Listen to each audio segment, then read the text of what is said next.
In the quiet landscape of northern Germany, about 90 kilometers north of Berlin, lies a small lakeside town called Fürstenberg. Surrounded by pine forests and calm waters, it's hard to imagine that this peaceful setting once housed one of the most horrific places in Nazi Germany. Ravensbrück, the largest concentration camp built specifically for women. Ravensbrück would become a central pillar in the Nazi network of terror, a place of forced labor, starvation, medical experiments, and systematic brutality. Between 1939 and 1945, over 130,000 women from across Europe were imprisoned here. Tens of thousands never left alive. To understand why Ravensbrück existed, one must first understand the Nazi worldview. By the late 1930s, Germany was firmly under Adolf Hitler's control. The Nazi regime sought not only racial purity, but also total ideological control over every aspect of society, including the roles and behaviors of women. In Nazi ideology, women were to serve the state as mothers and homemakers, bearers of Aryan children, and symbols of racial purity. Those who defied this mold, political dissidents, intellectuals, Jews, Roma, lesbians, and anyone seen as asocial, were deemed dangerous. Ravensbrück was built as the ultimate warning, a place where women who did not conform to Nazi expectations would be broken, punished, and erased. The camp's story began in 1938, when Heinrich Himmler, head of the SS, ordered the construction of a new concentration camp exclusively for women. Until that point, women prisoners had been held in smaller facilities like Lichtenberg, but overcrowding and poor conditions made expansion necessary. SS engineers selected a site near Fürstenberg, secluded, surrounded by forests, and easily guarded. Construction began that autumn, carried out by male prisoners from Sachsenhausen concentration camp. By May 1939, the camp was operational. The first transport of prisoners, about 900 women from Lichtenberg, arrived to complete the final construction work. These were mostly German political prisoners, Jehovah's Witnesses, and women accused of asocial behavior. The camp was officially opened on May 15, 1939. Ravensbrück was built with chilling efficiency. At the center stood rows of grey barracks, surrounded by a high wall topped with barbed wire and watchtowers. Beyond that were administrative buildings, workshops, and SS housing. To the north lay the lake, and beyond it the picturesque town of Fürstenberg. Many residents could see the camp from their windows. The sight of women in striped uniforms behind fences was a daily reality, and yet silence prevailed. Inside, the camp was divided into sections. The main women's camp, known as the Grosslager, was separated from smaller satellite camps that would later expand across Germany and occupied territories. Each barrack held hundreds of women crammed into triple-tiered bunks. Straw mattresses were shared, hygiene was non-existent, and disease spread rapidly. The air was thick with the smell of sweat, sewage, and despair. The first inmates were Germans, mostly political opponents of the Nazi regime, socialists, communists, trade unionists, and activists who had resisted Hitler's rule. There were also Jehovah's Witnesses, persecuted for their refusal to swear allegiance to the Reich or serve in the army. They were identifiable by the purple triangles on their uniforms.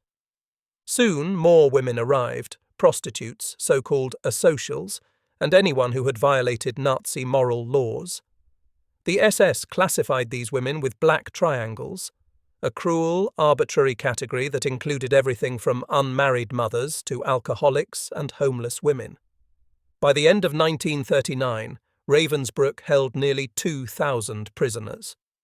The camp was under the control of the SS, commanded by Fritz Suhren, an officer whose career flourished through brutality and obedience.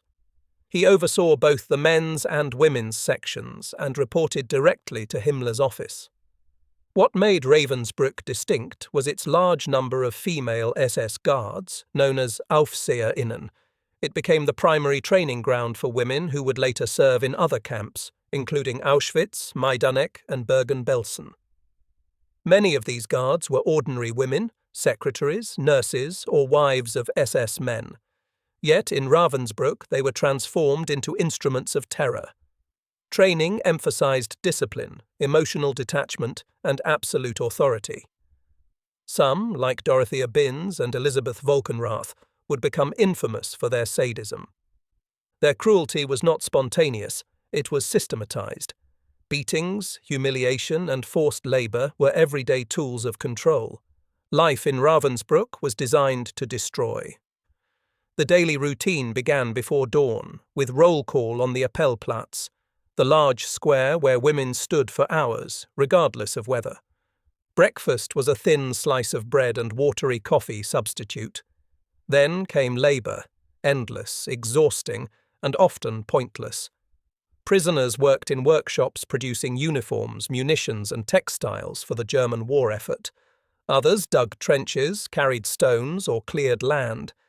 Even minor infractions led to brutal punishment, beatings, standing cells, or transfer to the punishment block, known as bunker. Hunger was constant. The daily rations never exceeded 1,000 calories, and malnutrition quickly claimed lives. Typhus, dysentery, and tuberculosis spread unchecked. Suicide became common. Some women threw themselves against the electric fence, others drowned themselves in the nearby lake. The SS maintained strict control through a hierarchy of prisoners. A few inmates, called block elders, Blockälteste, were chosen to supervise their fellow prisoners. These women were often hardened criminals, loyal to the SS and known for their brutality. Punishments were public. Prisoners were forced to witness executions and floggings. The purpose was psychological, to break the collective spirit and destroy any sense of solidarity. Yet in small acts of defiance, many women resisted. They shared food, whispered forbidden songs, and helped the sick. These acts, though seemingly small, were profound gestures of humanity in a place built to erase it. With the outbreak of World War II in September 1939, the camp's population surged. As Nazi Germany conquered Europe, women from occupied countries began arriving: Poles, Czechs, Dutch, French, and later Soviets. By 1941, Ravensbrück held over 5,000 women from more than a dozen nations. Among them were members of the Polish resistance, French partisans, and captured Red Army medics. The diversity of languages and cultures made communication difficult, which the SS exploited to divide prisoners further. But the solidarity among women persisted, often stronger than in the men's camps. Prisoners formed secret groups to share information, protect newcomers, and smuggle messages. For many, these bonds were the only thing that kept them alive. Although primarily a women's camp, Ravensbrück also held children. Some arrived with their mothers, others were born in the camp itself. Pregnant women were often subjected to forced abortions, and newborns were left to die from starvation or exposure. In later years, the SS allowed some babies to live briefly, only to be used as subjects in cruel experiments. Few children survived Ravensbrück.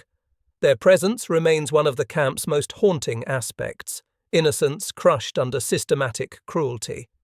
In 1941, as Germany deepened its war against the Soviet Union, Himmler authorized new medical research to be carried out in concentration camps. Ravensbrück, with its population of young, healthy women, became one of the main sites. The SS doctors, including Dr. Karl Gebhardt, performed gruesome experiments to test treatments for battlefield wounds and infections.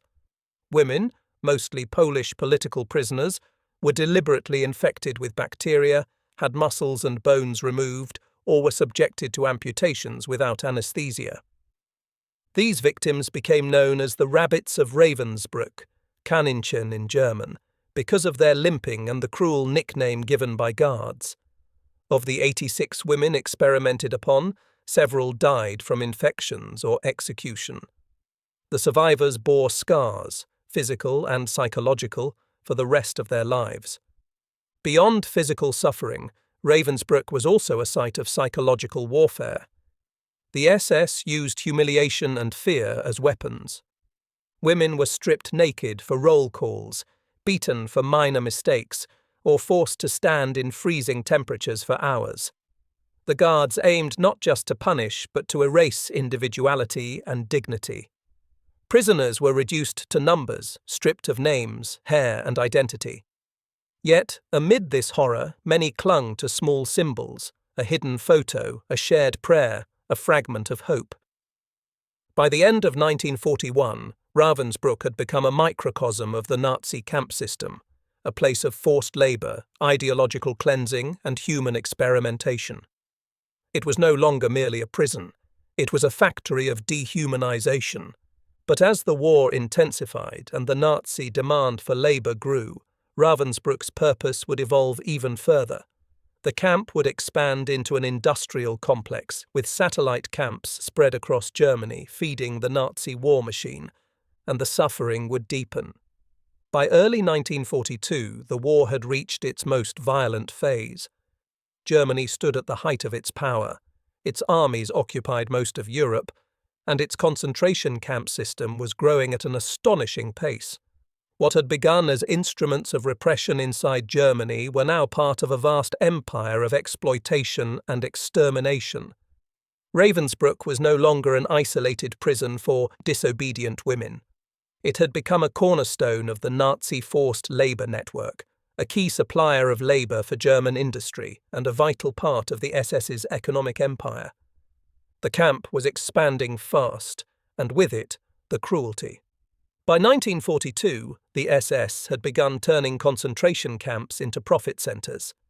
Himmler created the SS Wirtschaftsverwaltungshauptamt, or SS Economic and Administrative Main Office, to oversee this new enterprise.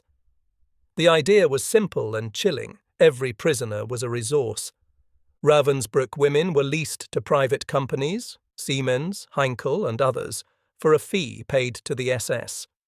The regime disguised this as productive labor for the war effort, but it was, in reality, slavery. Prisoners worked up to 12 or 14 hours a day with no pay, little food, and constant surveillance. Exhaustion and collapse were common. Guards enforced quotas with whips and rifle butts. The logic was brutal. If a prisoner died, she could be replaced. The physical layout of Ravensbrück transformed. New barracks rose, old ones were torn down to make way for workshops. In 1942, construction began on a large factory complex just outside the main fence, the Siemens and Halski plant. Here, women assembled electrical components for aircraft, tanks, and U-boats. The factory became one of the largest women's forced labor sites in Germany. Inside the camp, more and more women were arriving from across Europe. Deportation transports came from Poland, France, the Netherlands, Norway, the Soviet Union, and Yugoslavia. By the end of 1942, the camp population exceeded 10,000 women, representing over 20 nationalities. The diversity of prisoners was both a source of strength and vulnerability. The SS exploited linguistic divides to prevent unity, but shared suffering often forged solidarity that crossed borders. Among the largest groups to arrive in 1942 were Polish women, many of them members of the underground resistance, arrested during Nazi crackdowns following the failed Warsaw uprisings and sabotage operations. The Polish prisoners were among the most defiant. Educated, politically aware, and disciplined, they quickly earned the SS's hatred. Many were singled out for the medical experiments that began in earnest that year. These women, later known as the Ravensbrück Rabbits, became involuntary subjects in one of the most infamous war crimes of the 20th century. Under the supervision of SS doctors Karl Gebhardt, Fritz Fischer, and Herta Oberheuser, medical experiments continued through 1942 and 1943. The stated purpose was to test treatments for infected wounds and bone grafts that could help injured German soldiers. The real purpose was to advance Nazi medical science through human experimentation. Dozens of Polish women were selected. Their legs were cut open with surgical precision. Bacteria, glass, and wood splinters were inserted into the wounds to simulate battlefield infections. The victims were then treated with various experimental drugs, or left untreated to observe the natural progression of gangrene. Some women died from blood poisoning or were executed when the wounds failed to heal. Others survived but were left crippled for life. Dr. Oberheuser, one of the few female Nazi doctors, was known for her cold detachment. She reportedly tested sulfonamide drugs on the infected wounds, later injecting gasoline and phenol directly into patients' veins to kill them. The SS tried to conceal these crimes. But among the prisoners, the truth spread. The rabbits were hidden by their comrades when the SS conducted roll calls. Women risked their lives to protect those marked for death, disguising them as ordinary workers. This act of solidarity became one of Ravensbrück's most powerful stories of resistance. The factory work was grueling. Inside the Siemens plant, women assembled fuses, coils, and switches under blinding lights and strict supervision. Failure to meet quotas led to punishment, often flogging, solitary confinement, or deprivation of food. Outside, others toiled in construction, quarrying, or agricultural labour. They carried stones twice their weight, built roads, and dug trenches. Food remained scarce. Thin soup made from rotten vegetables and a crust of bread. Malnutrition weakened even the strongest. The average prisoner weighed less than 40 kilograms by the end of 1943. Hunger dominated every thought. Some women scavenged potato peels from the trash or chewed grass to survive. Others bartered scraps of food for small favours. The SS guards watched, amused as hunger stripped away dignity. That, too, was part of their control. By 1942, Ravensbrück had become the central training ground for female SS guards, known as Aufseherinnen. Hundreds of women were trained there before being sent to other camps across the Reich. They were taught to command, punish, and dehumanize. Many came from ordinary backgrounds: secretaries, shop assistants, farmers' daughters, drawn by promises of good pay, food, and prestige. Once inside the system, they were indoctrinated to believe that their prisoners were subhuman enemies. Some of these women, like Dorothea Binz, became notorious for their sadism. Binz, who later rose to head of the guard staff, was feared even by fellow SS members. She beat prisoners without hesitation, set dogs on them for amusement, and took pleasure in executions. It is tempting to imagine that such brutality was exceptional, but it was not. The SS women were active participants in a system built on cruelty. They enforced rules with zeal, and many later claimed they were simply following orders. At Ravensbrück, the line between victim and perpetrator blurred, not morally, but socially. The camp was a small society in which absolute power corrupted absolutely. For those accused of insubordination or sabotage, there was the bunker, Ravensbrück's prison within a prison. The bunker consisted of dark, narrow cells where women were confined for days or weeks, deprived of food and light. Torture was common. Prisoners were beaten, hung by their arms, or forced to stand for hours in stress positions. Interrogations often ended in death. Those sentenced to execution were taken to a small courtyard behind the prison. There, SS men carried out shootings or hangings. The corpses were buried in unmarked graves or later burned in the camp crematorium. The psychological effect of the bunker was immense. Its mere mention inspired terror. Many women described it after the war as the darkest place in Ravensbrück, darker even than the gas chamber that would come later. Amid the suffering, resistance took many forms. For some, it was smuggling messages or sabotaging factory work. For others, it was the act of surviving with dignity. Jehovah's Witnesses secretly shared their banned Bible texts. Polish women taught each other their native songs. French prisoners organized clandestine lectures. Even in the face of starvation, women knitted socks for fellow inmates or tore their own blankets to make bandages. These acts did not defeat the SS, but they preserved humanity. In the Nazi world of systematic degradation, simple kindness was an act of rebellion. By late 1942, the camp was overcrowded beyond measure. Over 10,000 women were crammed into barracks designed for half that number. Sanitation broke down completely. Typhus, dysentery, and tuberculosis swept through the camp. The SS doctors ignored the epidemic until it threatened the guards themselves. When they finally acted, they did so with ruthless efficiency. Infected prisoners were isolated and left to die. In 1943, the first crematorium was built inside Ravensbrück. Its presence marked a grim new stage. Until then, bodies had been sent to the crematorium in nearby Neubrandenburg.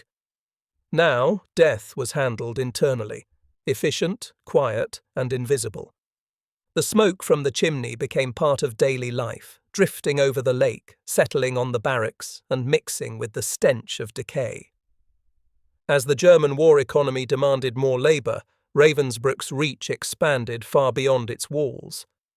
Dozens of satellite camps were established, smaller camps attached to factories, quarries, or armament plants. By 1943, Ravensbrück oversaw more than 20 of these sub-camps located across northern and central Germany. Women were shipped in cattle cars, sent wherever the SS had contracts. In these sub-camps, conditions were often even worse than in Ravensbrück itself. There were fewer rations, less medical care, and almost no oversight. Many women perished in anonymity, their deaths unrecorded. The SS referred to these transfers as deployments, as if the prisoners were workers, not slaves. The language of bureaucracy concealed the reality of extermination through labour. 1943 was the turning point of the war. The German army suffered defeat at Stalingrad, and the tide began to turn against the Reich. For the first time, whispers of possible defeat spread through the ranks of the SS. But for the women of Ravensbrück, the war's changing fortunes brought no relief. If anything, conditions grew worse. As Allied bombing intensified, German industry relied ever more heavily on concentration camp labour. The SS sought to extract every ounce of productivity from its captives. Starvation deepened, beatings grew more frequent, the killing accelerated. In 1943, large numbers of Soviet women prisoners of war began arriving. Many were nurses, medics, or partisans captured on the Eastern Front. The Nazis considered Soviet POWs to be subhuman, and they were treated accordingly.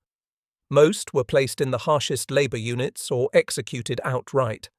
The contrast between Western European prisoners and Soviet women was striking, not because of the prisoners themselves, but because of how the SS viewed them. Western women, though still abused, were often considered more valuable for labour. Eastern women were expendable. By year's end, Ravensbrück held prisoners from over 30 countries, a truly multinational population bound together by suffering. By 1943, the SS introduced systematic selections, the process of identifying prisoners too weak or ill to work. Those selected were sent away under the pretense of transfers to recovery camps. In reality, they were sent to death.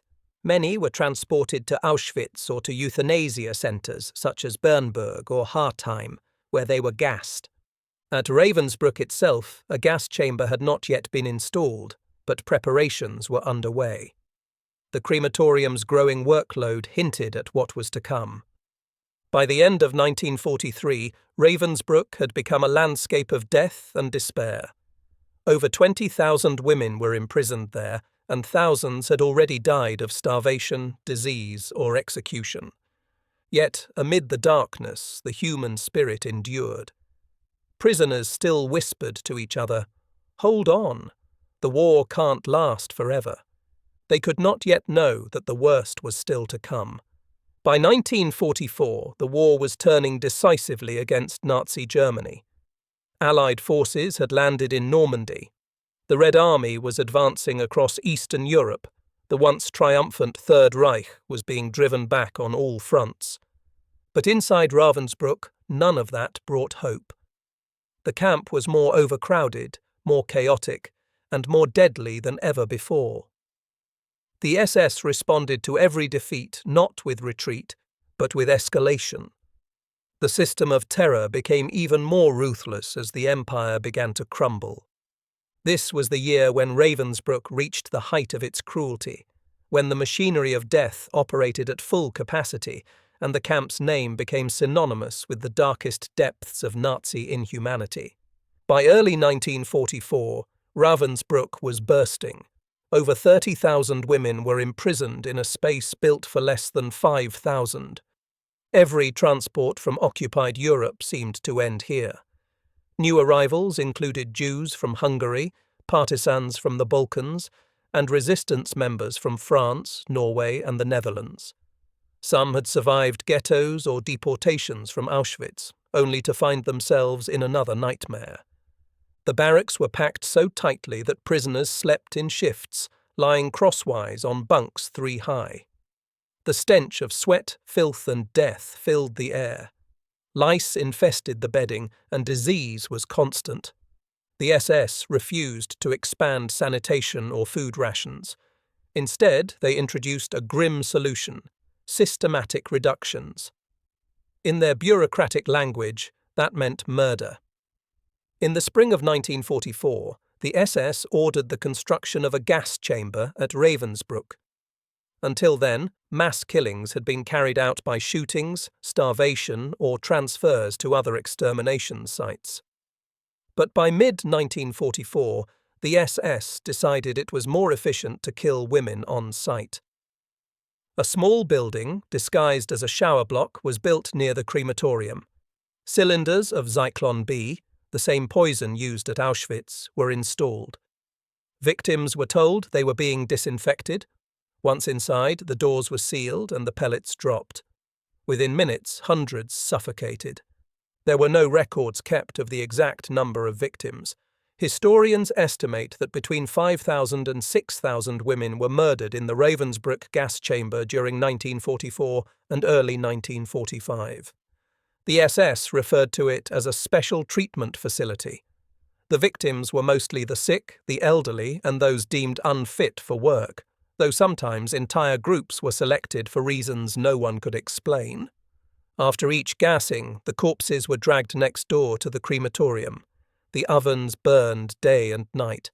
The smoke drifted over the camp and settled on the lake, where ashes were sometimes dumped to hide the evidence. As the front lines moved closer to Germany, transports to Ravensbrück increased dramatically. The camp became a temporary holding site for women evacuated from other camps being dismantled by the SS, places like Majdanek, Plaszow, and Auschwitz. The Nazis called these evacuation transports. In reality, they were death marches. Thousands of women walked hundreds of kilometers in winter conditions, starved and beaten along the way. Many collapsed and were shot on the roadside. Those who reached Ravensbrück were skeletal. The camp, already overwhelmed, could not absorb them. In response, the SS resumed selections, deciding who would live, who would die, and who would be sent to the gas chamber.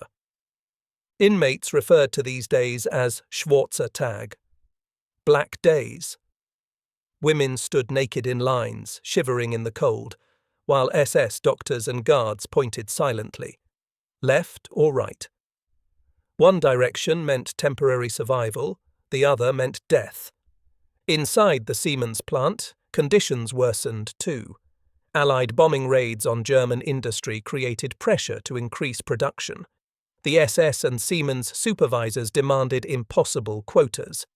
Women were forced to work up to 16 hours a day under threat of beatings or death. The noise, the heat, and the exhaustion broke even the strongest among them. Food rations dropped further, half a litre of watery soup, a few grams of bread. Prisoners resorted to eating glue from machine parts or sawdust from the floors. Yet, amid this nightmare, many found ways to resist, subtly, quietly. Workers deliberately damaged machinery or miswired electrical components. They risked execution for every act of sabotage, but many considered it worth it. A few Siemens engineers tried to protest the use of camp labour, but the SS dismissed their concerns. Profit came before humanity. By 1944, Ravensbrück had also become a holding site for Jewish women from across occupied Europe. Some were deported from ghettos, others from Auschwitz after being selected for labour instead of immediate death. The SS introduced a policy known as extermination through work. The idea was simple. Prisoners would be worked to death in factories, quarries, and construction sites. The process required no gas chambers or bullets, only starvation and exhaustion. Jews were placed at the bottom of the camp hierarchy. They received the least food, the harshest labour, and constant abuse. Few survived longer than a few months. For many Jewish women, Ravensbrück was the final stage of a long and brutal journey through the machinery of genocide. Medical killing also expanded during this period. SS doctors, including Percy Treite and Gerhard Schiedlowski, were responsible for selections and for certifying death causes on falsified documents. They routinely injected prisoners with lethal doses of morphine or phenol, claiming later that they were mercy killings. In reality, they were eliminating those deemed unproductive. The doctors kept meticulous records, listing deaths as pneumonia, heart failure, or exhaustion. The paperwork disguised murder as medicine. By 1944, the line between discipline and sadism disappeared entirely. SS guards, both male and female, acted with impunity. Dorothea Binns, the head female overseer, became infamous for her theatrical cruelty. Survivors described how she strutted through the camp with a riding crop, whipping women for imagined offences. She enjoyed performing executions and often watched beatings with visible pleasure. Another guard, Ruth Closius, was known for setting dogs on prisoners or beating them unconscious. The camp commandant, Fritz Suhren, remained a distant figure. He preferred paperwork to direct violence, but ensured the killing system ran efficiently. He approved every transport, every construction order, every shipment of Zyklon B. In later trials, many of these perpetrators would claim they were only following orders, but their victims remembered their laughter. As the chaos of 1944 unfolded, Ravensbrück saw an influx of children, some brought with their mothers, others born in the camp itself. Pregnant women were not supposed to exist in a Nazi concentration camp.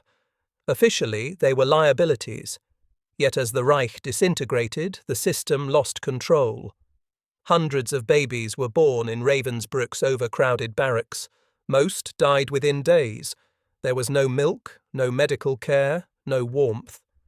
Mothers were forced to work until labour began and returned to work hours after giving birth. Some newborns were drowned, others left to die unattended. SS guards justified this as necessary for hygiene.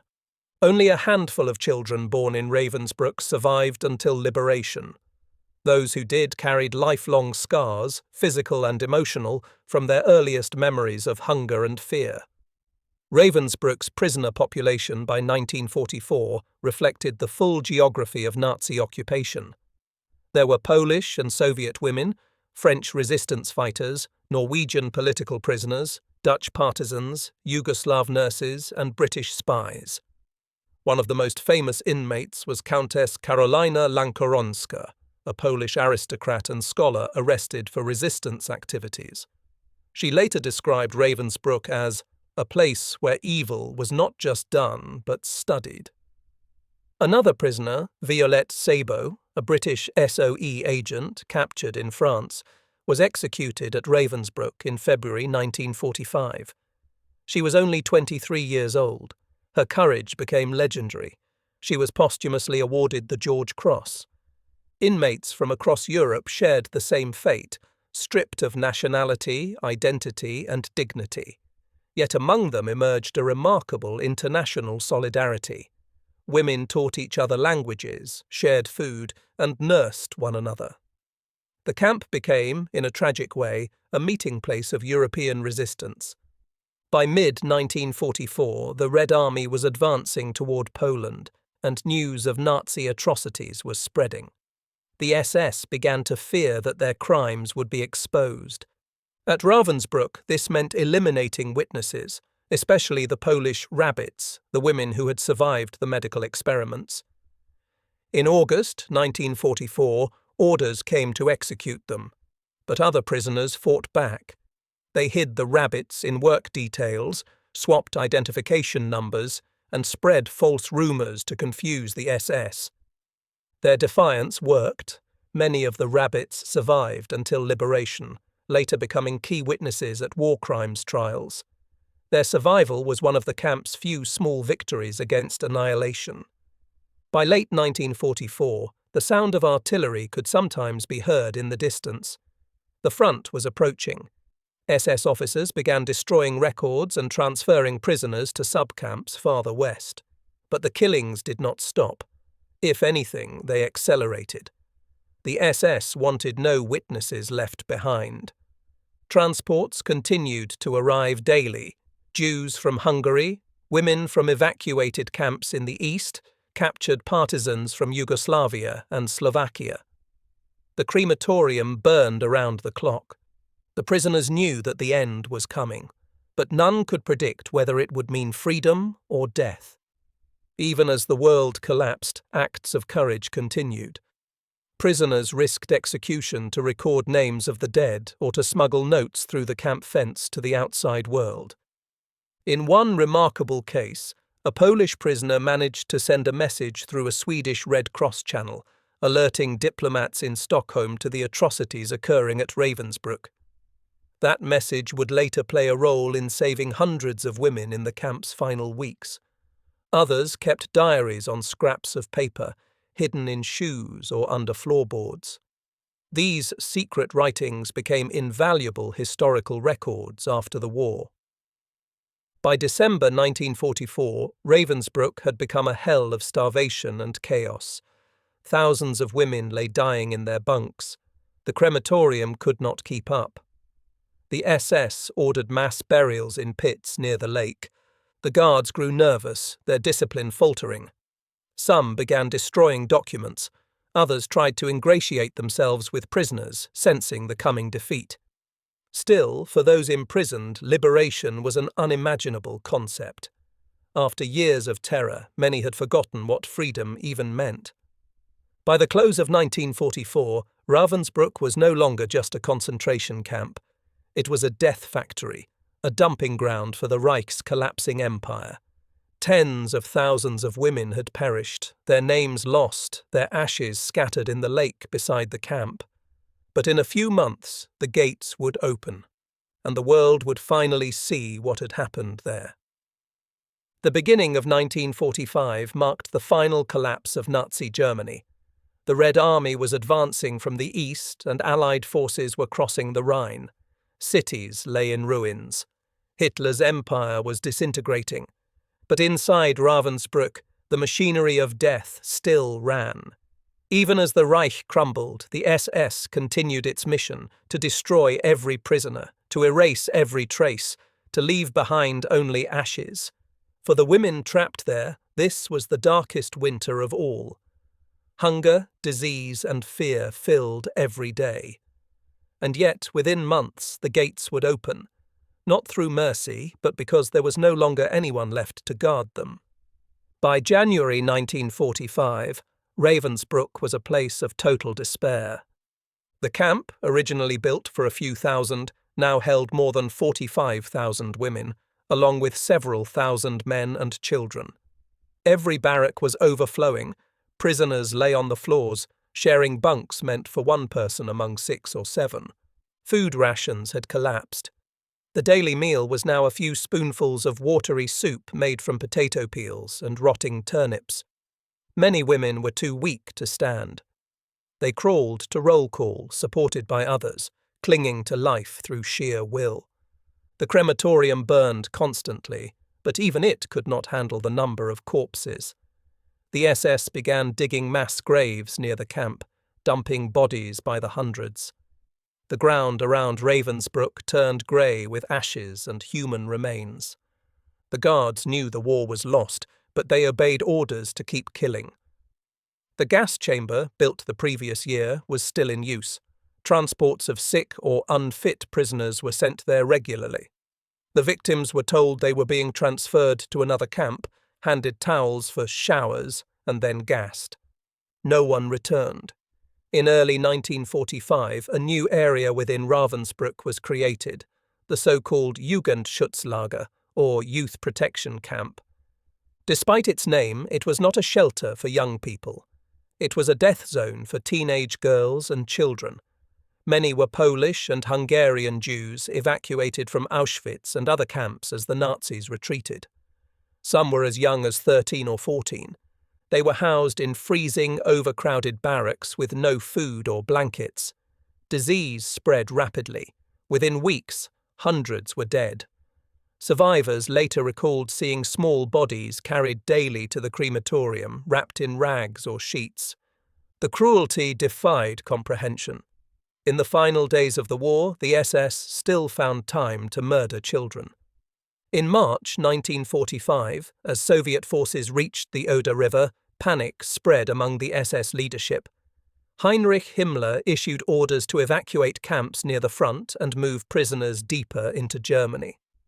Ravensbrück became both a destination and a departure point. Transports arrived from Auschwitz, Gross-Rosen and Buchenwald, skeletal women, half dead from starvation and exposure. The camp swelled to nearly 60,000 inmates, far beyond any capacity for food or shelter. To reduce numbers, the SS began new selections. Doctors and guards moved through the barracks, choosing those too weak to work. Thousands were marched to the gas chamber or loaded into trucks and driven to nearby forests, where they were shot. Others were taken to unknown locations and never seen again. Survivors later estimated that between 5,000 and 8,000 women were murdered in Ravensbrück in those final months alone. By mid-April 1945, Soviet artillery fire could be heard clearly from the camp. The front was less than 50 kilometers away. The SS began destroying documents and evidence, burning files, demolishing storage sheds, and dismantling parts of the gas chamber. Then came a new order: evacuate the camp. Between April 27th and April 29th, 1945, tens of thousands of women were forced out of Ravensbrück and sent on death marches toward northern Germany. They were divided into columns of 1,000 or more, guarded by armed SS men and dogs. Each prisoner received a small piece of bread and was told to march. Those who fell behind were shot where they lay. The marches stretched across the countryside, columns of starving, ragged women moving through the ruins of the Reich. Villagers watched in silence as the lines passed. Some secretly offered food or water, others turned away. Few who left Ravensbrück ever reached their destination. Many collapsed from exhaustion or were killed along the road. Their bodies were left in ditches or on the fields where spring flowers were beginning to bloom. Amid this horror, one of the few humanitarian operations of the war unfolded. In late April 1945, under the direction of Swedish diplomat Count Folke Bernadotte, the Swedish and Danish Red Cross negotiated with Himmler to evacuate prisoners from certain camps, among them Ravensbrück. The operation became known as the White Buses Mission, named after the vehicles painted with large red crosses. Between April 22nd and April 25th, hundreds of women, mostly Scandinavian and Western European prisoners, were taken from Ravensbrück and transported to safety in Sweden and Denmark. For those rescued, it was deliverance. For those left behind, it was agony. Polish, Russian, and Jewish women were excluded from the rescue lists. They watched as their fellow inmates were loaded onto buses, whispering prayers that someone, somewhere, would come for them too. One survivor, a Polish teacher named Halina Nelken, later wrote, "We watched the white buses leave. We did not wave. We only stared, hollow-eyed, as the gates closed again behind them. As April drew to an end, the SS chain of command broke down. Many guards fled, discarding their uniforms and blending into the civilian population. Some tried to destroy evidence, setting fire to the camp records and barracks. Commandant Fritz Suhren, realizing the end was near, attempted to negotiate his own surrender. He reportedly tried to use a French prisoner as leverage, offering to escort her to Allied lines in exchange for leniency. His plan failed. He was later captured and executed after the war. Inside the camp, chaos reigned. No food was delivered, and water ran out. Disease spread unchecked. Those who could still move scavenged for anything edible, bark, grass, even shoe leather. Then, suddenly, on the morning of April 30th, 1945, the SS guards were gone. The gate stood open. The roar of Soviet tanks echoed in the distance. Liberation had come at last. On April 30th, 1945, units of the Soviet Second Belarusian Front reached Ravensbrück. The soldiers entered the camp to find around 3,000 surviving women, skeletal and barely alive, lying among piles of corpses. The Red Army medics were unprepared for what they saw. The stench of death filled the air. The barracks were filled with emaciated bodies, some still breathing, others long dead. Many survivors could no longer speak. Their eyes followed the soldiers with disbelief, unable to comprehend that the nightmare was over. For days, the Soviets worked to bury the dead and provide food. But even after liberation, hundreds died from starvation and disease. Their bodies simply could not recover. One Soviet nurse later described it. They were ghosts. They looked at us, but they were not sure we were real. They were afraid to eat, afraid to move. We wept as we fed them. In the months following liberation, the survivors of Ravensbrück faced a new struggle, the struggle to live again. Many were too weak to travel. Soviet hospitals were set up nearby, but medicine was scarce. Typhus continued to spread. Those who survived began slowly to regain strength and tell their stories. Among them were women who would later testify in war crimes trials, helping the world understand the scale of what had happened. The rabbits, the Polish victims of medical experiments, became key witnesses. Their testimony at the Nuremberg doctors' trial in 1946 exposed the atrocities committed by Dr. Karl Gebhardt and others. Others returned to their home countries, or what was left of them. Some found families, others had no one. Many carried lifelong injuries and trauma. And some never spoke of the camp again, choosing silence as their only refuge. Exact figures for Ravensbrück remain difficult to determine, but historians estimate that between 120,000 and 130,000 women passed through the camp between 1939 and 1945. Of these, between 30,000 and 50,000 were murdered by starvation, disease, execution, or gassing. Thousands more died on the death marches or in the sub-camps scattered across Germany. Among the dead were women from over 30 nations: Poles, Soviets, French, Germans, Czechs, Dutch, Norwegians, Yugoslavs, and Jews from across Europe. Ravensbrück was the largest women's concentration camp in Nazi Germany, and one of the least known, overshadowed in popular memory by Auschwitz and Dachau. Yet its cruelty was no less profound.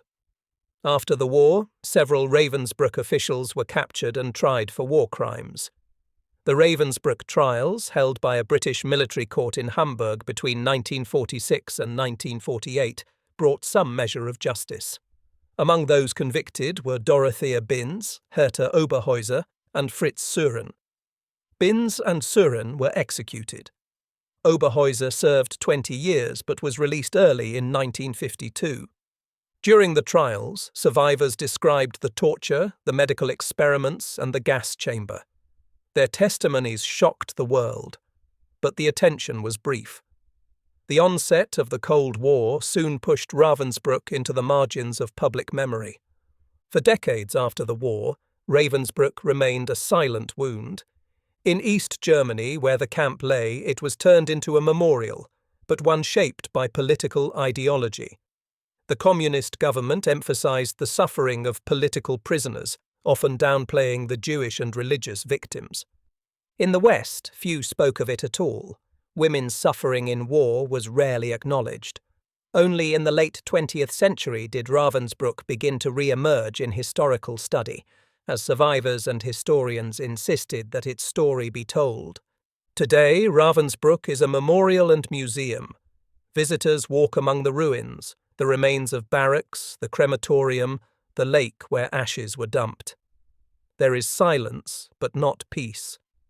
The site stands not only as a record of Nazi crime, but as a warning, a reminder that evil can thrive when obedience replaces conscience and when humanity is stripped from those deemed other. Amid all the horror, there is one enduring legacy, the resilience of the women who endured Ravensbrück. They came from every background: teachers, nurses, farmers, students, mothers, and in that place of annihilation, they found ways to hold on to humanity. They shared food, hid the sick, taught children, sang songs, and even risked death to protect one another. They defied the system designed to destroy them not through weapons, but through solidarity. In their courage lies the true story of Ravensbrück, not just a story of cruelty and suffering, but of strength, dignity, and the unbreakable will to live. "We were supposed to be numbers," one survivor said years later, "but we were women, and we remembered each other's names." When the guns finally fell silent in May 1945, Europe lay in ruins. Cities were reduced to rubble, millions were displaced, and entire nations were in mourning.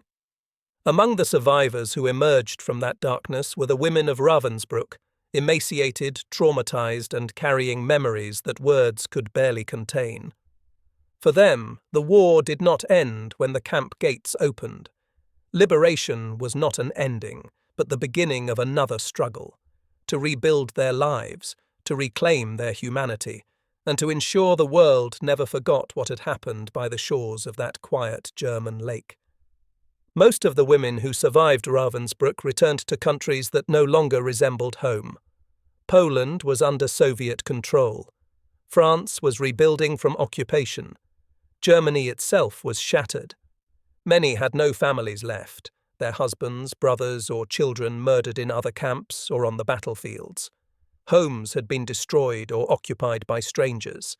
For countless survivors, there was nowhere to go. Refugee camps became their next stop, places where displaced persons from across Europe tried to start again. The war had erased not only their past, but also their sense of belonging. The trauma of Ravensbrück lived inside them. Nightmares, guilt, and silence followed them everywhere. Some spoke of it immediately, desperate to bear witness. Others locked their memories away, unable to relive the pain. One survivor later said, "We were free, yes, but the camp was still inside us. It never left. After liberation, the world confronted an impossible task: how to bring justice to crimes that defied comprehension." At Nuremberg, the major Nazi leaders were tried by the Allied powers, but the specific crimes committed at Ravensbrück were dealt with separately, in what became known as the Ravensbrück trials. Between 1946 and 1948, a series of British military tribunals in Hamburg prosecuted SS officers, doctors, and guards who had served at the camp. The trials revealed the full scale of the atrocities: the gas chamber, the medical experiments, the executions, and the starvation. Among the defendants were Fritz Suhren, the camp commandant, Dorothea Binz, the sadistic head overseer, and Dr. Herta Oberheuser, the physician who performed experiments on Polish prisoners. Binz and Suhren were sentenced to death and executed. Oberheuser received 20 years but served only 5 before being released, a fact that outraged survivors. The trials were groundbreaking in that they brought many female perpetrators to justice for the first time. Ravensbrück shattered the illusion that only men could be agents of cruelty. The women who had enforced Nazi ideology with whips and rifles were judged by the world, exposing how ordinary individuals could become instruments of evil. The testimonies of the Polish experiment victims, known as the rabbits, became some of the most important evidence in post-war justice. These women, who had endured mutilation, infection, and torture, travelled to Nuremberg to testify against their tormentors. They showed their scars to the court, physical proof of Nazi medical crimes. Their courage in confronting their oppressors helped convict Gebhardt, Fischer, and Oberheuser in the doctor's trial. Their words gave faces and names to what might otherwise have been lost in statistics. Yet their post-war lives were marked by continued suffering. Many faced discrimination in communist Poland, where Western contacts were viewed with suspicion. Some were denied medical care or work because of their injuries. Still, they refused to be silenced. They founded associations, wrote memoirs, and visited schools. Their message was clear: the world must remember, or it will happen again. After 1945, the Soviet army took control of the area around Ravensbrück. The camp buildings remained standing, silent witnesses to what had occurred. In the early post-war years, the site served as a Soviet military base, and parts of it were used as a prison for German war criminals and political opponents. For many years, the actual memorialization of Ravensbrück was minimal. The East German authorities focused on the narrative of anti-fascist resistance, emphasizing communist martyrs rather than the broader range of victims. Only in the 1960s did the camp begin to be recognized as a site of international suffering. Monuments were erected, bearing inscriptions in dozens of languages. Survivors returned to lay flowers by the lake where the ashes of their friends had been scattered. The Ravensbrück Memorial was officially inaugurated in 1959, on the 20th anniversary of the camp's founding. It became a place of remembrance for women from across Europe, Poles, French, Norwegians, Dutch, Russians, who gathered there to mourn and to honour. In Western Europe, Ravensbrück was long overshadowed by other camps: Auschwitz, Treblinka, Dachau, and Buchenwald. The horrors of the Holocaust were so vast that Ravensbrück, a camp without industrial-scale extermination but with equally brutal suffering, often remained on the margins of public consciousness. Moreover, many survivors faced disbelief. Some people did not want to hear. The world was eager to rebuild, not to relive its nightmares. It took decades for historians, journalists, and filmmakers to begin telling the full story. Books like If This Is a Woman by Sarah Helm and survivor memoirs slowly brought Ravensbrück back into the historical record. Women's experiences in war, as victims, resistors, and witnesses, were finally being recognized as central to the history of the 20th century. Today, Ravensbrück stands as a solemn memorial. The barbed wire is gone, but the watchtowers still stand, silhouetted against the forest. The foundations of barracks remain, overgrown with grass. The crematorium, stark and empty, still smells faintly of smoke and damp stone. Visitors walk through the open gates, past the inscription "Den Toten zur Ehre, den Lebenden zur Mahnung." To honour the dead, to warn the living. Inside the museum are personal belongings recovered from the site. A child's shoe, a hairbrush, a scrap of fabric with a prisoner number stitched by hand. Each item tells a story of a life interrupted. The names of the nations are engraved in stone: Poland, France, the Soviet Union, Norway, the Netherlands, Germany. The diversity of victims reflects the reach of Nazi terror and the shared humanity of those who endured it. Among the most haunting parts of the Ravensbrück Memorial is the section dedicated to the children. Between 1939 and 1945, thousands of children passed through the camp. Infants born to prisoners, or young girls deported with their mothers. Most did not survive. The few who did remember hunger, cold, and fear as their first memories. In 1995, a monument was erected in their honour. a bronze statue of a young girl, barefoot, her head bowed. It stands near the lake where ashes were once thrown. Visitors often leave flowers, toys, or small shoes at its base. The statue carries no inscription. It doesn't need one. Among the most haunting parts of the Ravensbrück Memorial is the section dedicated to the children. Between 1939 and 1945, thousands of children passed through the camp, infants born to prisoners or young girls deported with their mothers. Most did not survive. The few who did remember hunger, cold, and fear as their first memories. In 1995, a monument was erected in their honour, a bronze statue of a young girl, barefoot, her head bowed. It stands near the lake, where ashes were once thrown. Visitors often leave flowers, toys, or small shoes at its base. The statue carries no inscription, it doesn't need one. Ravensbrück also forces us to confront another truth: the active role of women in Nazi crimes. The female SS guards, the doctors, the administrators, many were not coerced or ignorant. They chose to serve. They punished, they selected, they killed. This challenges the comforting myth that cruelty is a masculine trait. Ravensbrück reveals that ideology can poison anyone, regardless of gender. Evil is not born of monsters.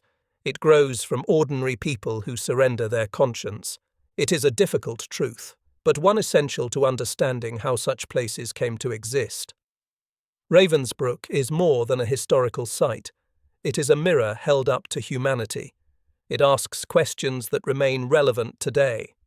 How far will people go in the name of obedience? How easily can we accept the suffering of others when it is hidden behind walls? And how do we resist systems that seek to divide and dehumanize? The camp teaches that civilization is fragile. The women who suffered there were teachers, nurses, mothers, people who had lived ordinary lives. They were not soldiers or criminals. They were victims of an ideology that measured worth by race, religion, and conformity. Remembering them is not only about mourning, it is about vigilance, a moral responsibility to recognize and confront injustice wherever it appears. Every year, on the anniversary of the camp's liberation, survivors, families, and visitors gather at Ravensbrück. Flags from dozens of nations wave in the wind. Speeches are read in many languages. The lake is still. The air carries the weight of memory. A survivor once said at the ceremony, "We are few now, but when we stand here, we are not alone." The voices of the dead are with us. Candles float on the water, glowing in the dusk. Their reflections ripple across the surface, fading slowly into the night. In that silence, Ravensbrück speaks, not in the language of vengeance, but of remembrance. Between 1939 and 1945, over 130,000 women passed through the gates of Ravensbrück. They came from more than 30 countries, spoke different languages, and followed different faiths. They were resistance fighters, Jews, students, nuns, mothers, artists, and workers. Many died nameless, but their courage endures in every testimony, every photograph, every memorial stone. Ravensbrück was designed to erase them, yet it is their humanity that survives, not the ideology of their captors. As long as their stories are told, they are not forgotten, and as long as we listen, their warning remains alive. When we remember the women of Ravensbrück, a historian once wrote, "We are not only remembering victims. We are remembering the strength of human beings who, in the face of absolute evil, still chose compassion, dignity, and solidarity." Ravensbrück is not merely a chapter in history, it is a lesson for every generation that follows. It tells us that cruelty begins in small acts, in prejudice, in silence, in looking away. And it reminds us that courage also begins small, in kindness, in empathy, in the decision to see another person's humanity. The women of Ravensbrück lived and died under the shadow of unimaginable evil. But they left behind a legacy of resilience that outlasted their captors, their tormentors, and the ideology that sought to destroy them. They remind us that memory is a form of resistance. and that the greatest monument we can build is not of stone, but of remembrance and compassion in the hearts of those who come after. If you found this video meaningful, please like, share, and subscribe. Your support helps more people hear and remember these stories.